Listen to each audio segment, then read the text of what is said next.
So once again welcome back to virtual teaching. നമ്മളിന്ന് ഈ വീഡിയോയിൽ പഠിക്കാൻ പോകുന്നത് DMBSലെ ഇമ്പോർട്ടൻറ്റ് ക്വസ്റ്റ്യൻസും ആൻസേഴ്സാണ്. അപ്പോൾ ഇതൊരു റിവിഷൻ വീഡിയോ ആണ്. നമ്മൾ ഓരോ മൊഡ്യൂളായിട്ടാണ് ഓരോ വീഡിയോ ഡിസ്കസ് ചെയ്യാൻ പോകുന്നത്. സോ നമ്മളിന്ന് ഫസ്റ്റ് പഠിക്കാൻ പോകുന്ന ഫസ്റ്റ് മൊഡ്യൂളിലെ ഇമ്പോർട്ടൻറ്റ് ക്വസ്റ്റ്യൻസ് ആണ് കേട്ടോ. ഫസ്റ്റ് ടോപ്പിക്കാണ് what are the significance of business. ബിസിനസ്സിൻ്റെ ഇമ്പോർട്ടൻസ് അല്ലെങ്കിൽ സിഗ്നിഫിക്കൻസ് എന്തൊക്കെയാണെന്ന് നോക്കാം. ഒന്നാമത്തെയാണ് ബെറ്റർ സ്റ്റാൻഡേർഡ് ഓഫ് ലിവിങ്. അപ്പോൾ ബിസിനസ് നടത്തുന്നതോടെ നമുക്ക് കസ്റ്റമേഴ്സിൻ്റെ സ്റ്റാൻഡേർഡ് ഓഫ് ലിവിങ് ഇമ്പ്രൂവ് ചെയ്യാൻ വേണ്ടി സാധിക്കും. Effective utilisation of resources. എന്താണ്, നമുക്ക് നമ്മുടെ നാട്ടിലുള്ള റിസോഴ്സൊക്കെ എഫക്റ്റീവായിട്ട് യൂട്ടിലൈസ് ചെയ്യാൻ പറ്റും. Offer large variety of goods and services. പല പല ബിസിനസ്സുകൾ വരുമ്പോൾ കോമ്പറ്റീഷൻ കൂടും. അങ്ങനെ ഓരോ ബിസിനസ് ആളും പുതിയ വെറൈറ്റി ഓഫ് ഗുഡ്സ് ആൻഡ് സർവീസുകൾ ഇൻട്രൊഡ്യൂസ് ചെയ്യാൻ തുടങ്ങും. Generate employment opportunity. ഇത്രയാണ് നമ്മുടെ ബിസിനസ്സിൻ്റെ ഇമ്പോർട്ടൻസ്. ഇനി the role of business in the development of our country. നമ്മുടെ രാജ്യത്തിൻ്റെ ഡെവലപ്മെൻറ്റിന് വേണ്ടി ബിസിനസ് എന്തെല്ലാം കോൺട്രിബ്യൂട്ട് ചെയ്തിട്ടുണ്ട്. ഒന്നാമത്തെയാണ് ഇൻക്രീസ് ഗ്രോസ് ഡൊമസ്റ്റിക് പ്രൊഡക്റ്റ്. നമ്മുടെ GDP ഇൻക്രീസ് ചെയ്യാൻ വേണ്ടി ബിസിനസ് ഹെൽപ്പ് ചെയ്യുന്നുണ്ട്. രണ്ടാമത്തത് ജനറേഷൻ ഓഫ് ഇൻകം ജനറേറ്റ് ചെയ്യുന്നുണ്ട്. അതുപോലെ തന്നെ ബിസിനസ് എന്ന് പറയുന്നത് എന്താണ്, ഒരു സെൽഫ് എംപ്ലോയ്മെൻ്റ് ആണ്. അപ്പോൾ സെൽഫ് എംപ്ലോയ്മെൻറ്റ് ഓപ്പർച്യൂണിറ്റി പ്രൊവൈഡ് ചെയ്യുന്നു. Creation of job. നമുക്ക് സെൽഫ് എംപ്ലോയ്മെൻറ്റ് മാത്രമല്ല, പല ആൾക്കാർക്കും ജോബ് വേക്കൻസീസ് കൊടുക്കാൻ വേണ്ടി ബിസിനസ് സാധിക്കുന്നു. Payment of tax. ഗവൺമെൻറ്റിലേക്ക് ടാക്സ് അടയ്ക്കുന്നു. Utilisation of natural resources. Man power development. ഇതെല്ലാമാണ് ബിസിനസ്സിൻ്റെ ഡെവലപ്മെൻറ്റ് ഓഫ് എ നേഷൻ, ആ ഒരു സംഭവത്തിൽ ബിസിനസ്സിനുള്ള റോള്. അടുത്താണ് ഇനി different forms of business organisation. അപ്പോൾ വേരിയസ് ഫോം ഓഫ് ബിസിനസ് നാം പഠിക്കാൻ പോകുന്നത്. ഒന്നാമത്തെയാണ് sole proprietorship. It is the oldest type of business owned by a single person. അപ്പോൾ നമ്മുടെ ബിസിനസ്സിന് സംഭവം വന്നപ്പോൾ തൊട്ടുള്ള ഒരു ടൈപ്പ് ഓഫ് ബിസിനസ്സാണ് സോൾ പ്രൊപ്പറേറ്റർഷിപ്പ് എന്ന് പറഞ്ഞിട്ടുള്ളത്. ഇതെന്താണ്, ഒരു സിംഗിൾ പേഴ്സണാണ് ഇത് ഓൺ ചെയ്യുന്നത്. അതുപോലെ തന്നെ proprietor may run the business by him. അപ്പോൾ ആ പ്രൊപ്പറേറ്റർ തന്നെ, ആ ഒരു ഒറ്റ ഓണർ തന്നെയായിരിക്കും ഈ ബിസിനസ് റൺ ചെയ്യുക. The owner is personally liable for the debt incurred by the business and his liabilities unlimited. എന്താണ്, ആ ബിസിനസ് കാരണം എന്തെങ്കിലും കടം വന്നിട്ടുണ്ടെങ്കിൽ ആ കടത്തിൻ്റെ ഫുൾ ഉത്തരവാദിത്വം ആ ഓണറിന് മാത്രമാണ്. അതുപോലെ തന്നെ ആ ഒരു വ്യക്തിയുടെ ലയബിലിറ്റി എന്ന് പറയുന്നത് അൺലിമിറ്റഡ് ആണ്. ഓക്കെ, അതാണ് ഫസ്റ്റ് കാറ്റഗറി ഓഫ് ബിസിനസ്. രണ്ടാമത്തെയാണ് Hindu undivided family. Joint Hindu family is a unique form of business organisation created as per the provision of Hindu act. അപ്പോൾ ജോയിൻറ്റ് ഹിന്ദു ഫാമിലി, അതിൻ്റെ വേറെ പേരാണ് ഹിന്ദു അൺഡിവൈഡഡ് ഫാമിലി എന്ന് പറഞ്ഞിട്ടുള്ളത്. നമ്മുടെ ഹിന്ദു ആക്ട് പ്രകാരമാണ് ഈ പറയുന്ന HUF എന്ന സംഭവം ഫോം ചെയ്തത്. The business of the family is managed by the eldest male member who is known as Karta. അപ്പോൾ നമ്മുടെ ഈ ഒരു ഹിന്ദു അൺഡിവൈഡഡ് ഫാമിലി എന്ന ബിസിനസ് റൺ ചെയ്യണത് ആ ഒരു ഫാമിലിയിലെ ഏറ്റവും പ്രായം കൂടിയ വ്യക്തിയായിരിക്കും. അദ്ദേഹത്തിനെ വിളിക്കുന്ന പേരാണ് കർത്ത എന്ന് പറഞ്ഞിട്ടുള്ളത്. His liability is unlimited. ആ ഒരു കർത്തയുടെ ലയബിലിറ്റി മാത്രമാണ് അൺലിമിറ്റഡ് ആയിട്ടുള്ളത്. But the liability of other family member is limited to the extent of their interest in the family business. ബാക്കി എല്ലാ ഫാമിലി മെമ്പേഴ്സിൻ്റെ ലയബിലിറ്റി എന്ന് പറയുന്നത് അവരെന്തോരമാണോ അതിൽ ഇൻട്രസ്റ്റ് ചെയ്തിട്ടുള്ളത് അല്ലെങ്കിൽ ഇൻവെസ്റ്റ് ചെയ്തിട്ടുള്ളത്, അല്ലെങ്കിൽ എന്തോരം ഇൻട്രസ്റ്റാണ് അവർ കാണിച്ചിട്ടുള്ളത്, അത്രമാത്രമായിരിക്കും അവരുടെ ലയബിലിറ്റി എന്ന് പറഞ്ഞിട്ടുള്ളത്. അപ്പോൾ അതിൽ ആകെ കർത്തയുടെ ലയബിലിറ്റി മാത്രമായിരിക്കും അൺലിമിറ്റഡ്. ആ ഒരു കേസിൽ നമുക്ക് പറയാം ബാക്കി എല്ലാ മെമ്പേഴ്സിൻ്റെ ലയബിലിറ്റി ലിമിറ്റഡ് ആണെന്ന്. ഓക്കെ, അടുത്താണ് പാർട്ട്ണർഷിപ്പ്. നെക്സ്റ്റ് ഫോം ഓഫ് ബിസിനസ്സാണ് പാർട്ട്ണർഷിപ്പ് എന്ന് പറഞ്ഞിട്ടുള്ളത്. എന്താണ് partnership? In partnership business 2 or more person join together on the basis of a legal document to achieve a common goal of generating profit. അപ്പോൾ രണ്ടോ അതിൽ കൂടുതൽ ആൾക്കാർ ഒന്നിച്ച് വന്ന് ഒരു ലീഗൽ ഡോക്യുമെൻ്റൊക്കെ പ്രിപ്പയർ ചെയ്ത് പ്രോഫിറ്റ് ജനറേറ്റ് എന്ന ഒറ്റ മോട്ടീവിൽ തുടങ്ങുന്ന ഒരു ബിസിനസ്സാണ് പാർട്ട്ണർഷിപ്പ് എന്ന് പറഞ്ഞിട്ടുള്ളത്. In partnership each partner is liable for the debt incurred by the firm. ആ ഒരു ബിസിനസ് ഫേം എന്തോരം ലയബിലിറ്റി ഉണ്ടാക്കുന്നോ ആ ലയബിലിറ്റിയിലെല്ലാം തന്നെ ആ ഒരു ലയബിലിറ്റി ഉള്ള ആർക്കാണ്, ഈ പറയുന്ന പാർട്ട്നേഴ്സ് തന്നെയാണ്. അപ്പോൾ അവരെന്തോരം കോൺട്രിബ്യൂട്ട് ചെയ്തോ അത്രമാത്രം ലയബിലിറ്റി അവർക്ക് ഉണ്ടായിരിക്കും. അതാണ് പാർട്ട്ണർഷിപ്പ്. അടുത്താണ് joint stock company. A joint stock company is formed according to the provision of the company act 1956. നമ്മുടെ കമ്പനി ആക്ട് പ്രകാരം ഉണ്ടാക്കിയ ഒരു ഫോം ഓഫ് കമ്പനിയാണ് ജോയിൻറ്റ് സ്റ്റോക്ക് കമ്പനി എന്ന് പറഞ്ഞിട്ടുള്ളത്. The ownership is vested with the share holder. അപ്പോൾ ആ ഒരു കമ്പനിയുടെ ഓണർഷിപ്പ് ആരുടെ കയ്യിലാണ് ഇരിക്കുന്നത്? ഷെയർ ഹോൾഡേഴ്സിൻ്റെ കയ്യിലാണ് ഇരിക്കുന്നത്. The joint stock companies managed by a board of director who are the representative of the share holder. അപ്പോൾ കമ്പനി മാനേജ് ചെയ്യാൻ വേണ്ടി ആരുണ്ട്? ഒരു ബോർഡ് ഓഫ് ഡയറക്ടേഴ്സ് ഉണ്ട്. ആ ബോർഡ് ഓഫ് ഡയറക്ടേഴ്സിനെ ആരെ റെപ്രസെൻറ്റ്, നമ്മുടെ ഷെയർ ഹോൾഡേഴ്സിനെ റെപ്രസെൻറ്റ് ചെയ്തിട്ട് അല്ലെങ്കിൽ ഷെയർ ഹോൾഡേഴ്സിൻ്റെ ഇൻട്രസ്റ്റ് മനസ്സിലാക്കി അതനുസരിച്ച് പെരുമാറുന്നവരായിരിക്കും ഈ പറയുന്ന ബോർഡ് ഓഫ് ഡയറക്ടേഴ്സ്. അടുത്താണ് കോപ്പറേറ്റീവ്. ലാസ്റ്റ് ഫോം ഓഫ് ബിസിനസ്സാണ് കോപ്പറേറ്റീവ് ബിസിനസ്. എന്താണ് cooperative? It is a business organization formed, owned and operated by a group of individuals that produce and distribute goods and services for their mutual benefits. അപ്പോൾ എന്താണ് cooperative? Cooperative എന്ന് പറയുന്നത് ഒരു business ഓർഗനൈസേഷനാണ്. അത് form ചെയ്തതും on ചെയ്യണതൊക്കെ ഒരു group of individual ആയിരിക്കും. അവരെന്ത് ചെയ്യുന്നുണ്ട്? അവരൊന്നില്ലെങ്കിൽ ഗുഡ്സ് ആൻഡ് സർവീസ് പ്രൊഡ്യൂസ് ചെയ്യുകയോ അല്ലെങ്കിൽ അത് ഡിസ്ട്രിബ്യൂട്ട് ചെയ്യുകയോ ചെയ്യും. അത് ആർക്ക് വേണ്ടി തന്നെയാണ്? ഈ ഗ്രൂപ്പ് ഓഫ് ഇൻഡിവിജ്വൽസിന് വേണ്ടി തന്നെയാണ്. അവർക്കൊരു മ്യൂച്വൽ ബെനിഫിറ്റിന് വേണ്ടിയാണ് ഇങ്ങനെയുള്ളൊരു കോപ്പറേറ്റീവ് ബിസിനസ് ഫോം ചെയ്തത്. A cooperative is a duly registered association of person voluntarily united together to attain a lawful common social or economic goal. അപ്പോൾ ഈ ഒരു കോപ്പറേറ്റീവ് എന്ന് പറയുന്ന സംഭവം എന്താണ്? അതും ഒരു രജിസ്റ്റേർഡ് അസോസിയേഷൻ തന്നെയാണ്.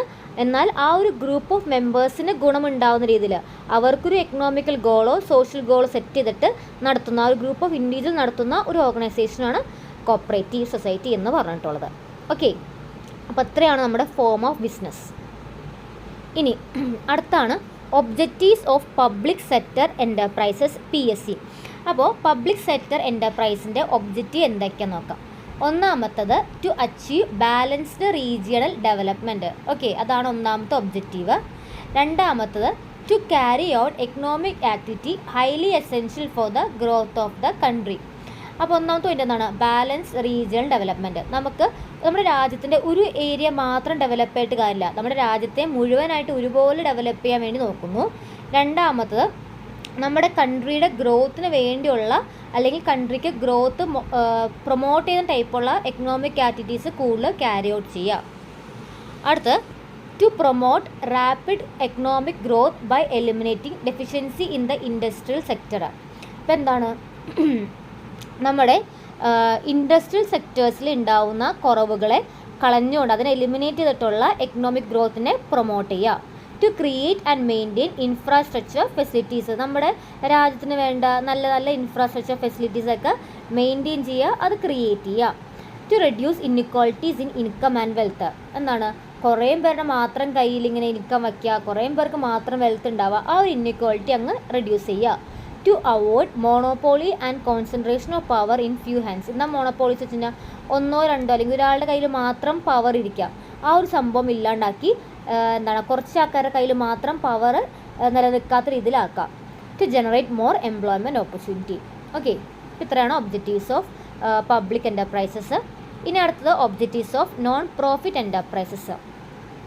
അപ്പോൾ നോൺ പ്രോഫിറ്റ് എൻ്റർപ്രൈസസിൻ്റെ ഒബ്ജക്റ്റീവ്സ് എന്തൊക്കെ നോക്കാം. ഒന്നാമത്തത് formulate plans and undertake project for the welfare of the society. സൊസൈറ്റിയുടെ വെൽഫെയറിന് വേണ്ടി നല്ല നല്ല പ്ലാൻസും പ്രൊജക്ട്സൊക്കെ കൊണ്ടുവരാം. Offer services to the people to lead a better life. ആൾക്കാർക്ക് നല്ലൊരു ജീവിതം കിട്ടാൻ വേണ്ടിയുള്ള ഓഫേഴ്സൊക്കെ പ്രൊവൈഡ് ചെയ്യുക. Provide health care, treatment and education to the under privileged people. അപ്പോൾ അങ്ങനെ ഭയങ്കര ഇൻകം ഒന്നും ഇല്ലാത്ത ആൾക്കാർക്ക് എന്ത് കൊടുക്കുക? നല്ല രീതിയിലുള്ള ഹെൽത്ത് കെയർ ഫെസിലിറ്റീസും ട്രീറ്റ്മെൻറ്റ്സും എഡ്യൂക്കേഷനൊക്കെ പ്രൊവൈഡ് ചെയ്യാൻ നോക്കുക. അതുപോലെ തന്നെ promote cultural and social value in society. നമ്മുടെ സൊസൈറ്റിയിലുള്ള കൾച്ചറൽ വാല്യൂസിനെയും സോഷ്യൽ വാല്യൂസിനെയും കൂടുതൽ പ്രൊമോട്ട് ചെയ്യുക. Establish hospital, charitable and education institution for the benefit of the society. സൊസൈറ്റിയുടെ ബെനിഫിറ്റിന് വേണ്ടി പുതിയ ഹോസ്പിറ്റൽസും ചാരിറ്റബിൾ ഇൻസ്റ്റിറ്റ്യൂഷനും എഡ്യൂക്കേഷൻ ഇൻസ്റ്റിറ്റ്യൂഷനൊക്കെ പണിയാം. ഓക്കെ, അടുത്താണ് explain the features of business environment. എന്തൊക്കെയാണ് ബിസിനസ് എൻവിറോൺമെൻറ്റ് ഫീച്ചേഴ്സ്? ഒന്നാമത്തെയാണ് business environment is the totality of external factor which are outside the business. ബിസിനസ്സിൻ്റെ പുറത്തുള്ള ഫാക്ടേഴ്സ്, എക്സ്റ്റേണൽ ഫാക്ടേഴ്സിൻ്റെ ഒരു കൂട്ടത്തെ വിളിക്കുന്ന പേരാണ്, അല്ലെങ്കിൽ അതിൻ്റെ സമ്മിനെ വിളിക്കുന്ന പേരാണ് ബിസിനസ് എൻവിറോൺമെൻറ്റ് എന്ന് പറഞ്ഞിട്ടുള്ളത്. Business has no control on it. Business എന്തില്ല? ആ ഒരു എക്സ്റ്റേണൽ എൻവയോൺമെൻറ്റിൽ കൺട്രോൾ ഒന്നും തന്നെ ഇല്ല. The various factors of the business environment are inter related. എന്താണ്?